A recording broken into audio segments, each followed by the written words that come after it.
तो बाबू हम लोग पढ़ने वाले हैं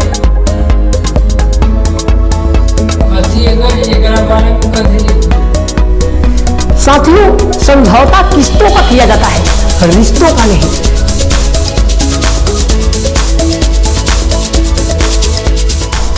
साथियों, जिंदगी और साइकिल दोनों का रिलेशन एक जैसा है। तो बाबू क्वेश्चन है 255 और 867। तो ध्यान से बाबू सीखना है, समझे। 3 मरतबे लगाएंगे, क्या होगा 5 3 15 के 5 हासिल 1, 5 3 15 1 16 के 6 हासिल 1, 2 3 6 1 7। अब क्या होगा 7 में से 5 गया तो 2, ये 6 में से 6 गया तो 0 और 8 में से 7 गया तो 1, 102। अब क्या करेंगे 255 यहाँ लिखेंगे और 1 दूना 200 और 2 दूना 4, यानी 204 हो जाएगा। मैंने 2 दूना 4 और 10 दूना 20 कर लीजिए, ऐसे भी जान लेंगे। 5 में से 4 गया तो 1 और ये 5 के 5, ये कट जाएगा। अब लिखेंगे 102, क्या होगा 51 दूना 102, ये कट जाएगा। तो आपका HCF निकल चुका है 51। लेकिन हम लोगों को यूक्लिड विभाजन एल्गोरिथम से ज्ञात करना है। तो यूक्लिड विभाजन एल्गोरिथम से ज्ञात करने के लिए A बराबर B बराबर लिखा हुआ है। सबसे पहले जानेंगे कि A कहाँ है, B कहाँ है। हमेशा A में भाग दिया जाता है, याद रखना है बाबू, जिसमें भी भाग देंगे वो A होता है, ठीक है। अब B से भाग देते हैं, यहाँ जो प्राप्त होता है उसे Q कहते हैं, A का अंश होता है, यहाँ जो प्राप्त होता है उसे R कहते हैं। फिर R जो है डिवाइड करता है, तो फिर A का ही अंश जो है वो आएगा, यहाँ जो आएगा वो A बन जाएगा और यहाँ जो रहेगा वो B बन जाएगा। फिर यहाँ Q रहेगा, A का अंश R, फिर जो है ये R B बन जाएगा, यहाँ पे A का अंश, यहाँ पे Q, और फिर मतलब ये प्रक्रिया चलती रहेगी। अब आपको इसी को देखना है, इसके सामने चिपका देना है, यानी A बीच वाला का रहा है तो इसका मतलब ये A है, ठीक है। सबसे पहले लिखेंगे A का मान लिखा हुआ है, B इस साइड का मान है तो ये B का मान लिखा हुआ है, लिखेंगे A बड़ा है B से। A कभी भी बड़का होगा B से तब तो हम उसमें फैक्टर्स कर पाएंगे, यानी कि HCF यानी high common factors, high common factors, high common factors को कब करते हैं, HCF को कब निकालते हैं, जब A बड़ा होता है, A बड़ा है B से, A बड़ा है B से तो फैक्टर्स निकला। अब हम सब क्या करेंगे, A बड़ा है B से तो यूक्लिड विभाजन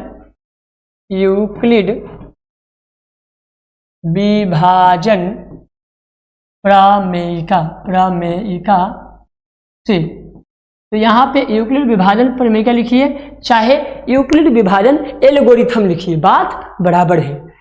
तो इसका सूत्र होता है A बड़ा है BQ प्लस R, A बराबर BQ प्लस R, समझ गए। A का मान लिखेंगे 867 बराबर B का मान 255 गुना Q का मान क्या आया है, याद रखना है 3, यानी कि उस साइड वाला जो भी आएगा उसे Q कहा जाएगा, ठीक है। इस साइड वाला जो भी आएगा उसे B कहा जाएगा, लेकिन B R भी हो सकता है और बीच वाले जो रहेंगे वो A कहा जाएगा, यानी कि एक देख सकते हैं लाइन, B का लाइन और R का लाइन भी देख सकते हैं, Q का भी लाइन देख सकते हैं, प्लस R क्या है, R का मान देखिए, अब ये B का मान दूसरा B जो है R बन जा रहा है, तो उसका क्या मान है यहाँ पे देखेंगे तो पता चलेगा 102 है, क्या है 102।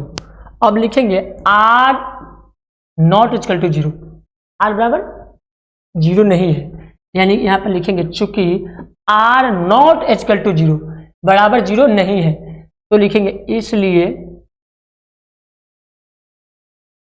इसलिए A बराबर क्या होगा दूसरका में 255 कॉमा B का मान 102। याद रखना है कि इधर वाला B बनेगा, बीच वाला A रहेगा, उधर वाला Q रहेगा। फिर लिखेंगे A बड़ा है B से, तो यूक्लिड विभाजन यूक्लिड विभाजन प्रमेयिका से इस बात को पूरा ख्याल रखना पड़ेगा। अब a बराबर बी क्यू प्लस आर, इसका फॉर्मूला लिखेंगे। अब क्या होगा, a का मान क्या है, a का मान 255 है, 255 बराबर b का मान 102 q का मान दूसरा में देखेंगे तो 2 है, 2। अब प्लस r का मान क्या घट के आया, 51 लिखेंगे। चूंकि r नॉट इक्वल टू 0, जब तक r बराबर 0 ना आए तब तक हम लोगों को उसे बनाते रहना है, फैक्टर्स को करते रहना है। तो बाबू ये सब समझ गए होंगे, इसको पहले मिटा देते हैं।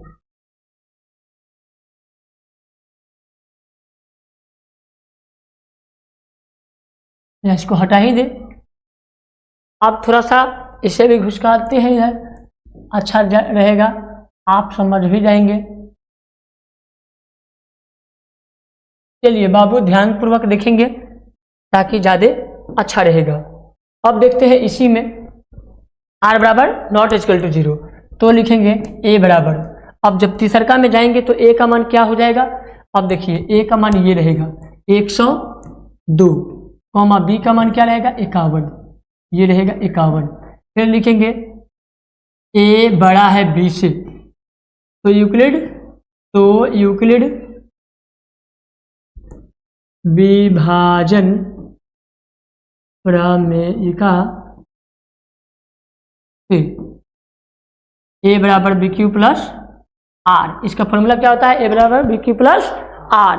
अब a का मान देखिए क्या है 102 बराबर b का मान देखिए 51 गुना q का मान देखिए, q का मान यहाँ पे क्या था 2 था, याद रखना है 2 था, मिट गया है 2, प्लस r का मान अब 0 हो गया। अब क्या हो गया 0, r बराबर 0। अतः यह प्रक्रिया यहीं पर समाप्त होता है, इसलिए HCF बराबर 51 आंसर। तो आई होप कि आप लोगों को समझ में आ गया होगा। अगर वीडियो समझ में आया हो तो लाइक कीजिए, इस तरह का वीडियो और चाहते हैं तो चैनल को सब्सक्राइब कीजिए और दोस्तों के साथ शेयर कर दीजिए। तथा आपके मन में कौन सा सवाल है जो आपको उलझन पैदा कर रहा है उसे कमेंट बॉक्स में बताइए, फिर हम नेक्स्ट वीडियो में आपका सॉल्यूशन लेकर आने वाला हूं। धन्यवाद।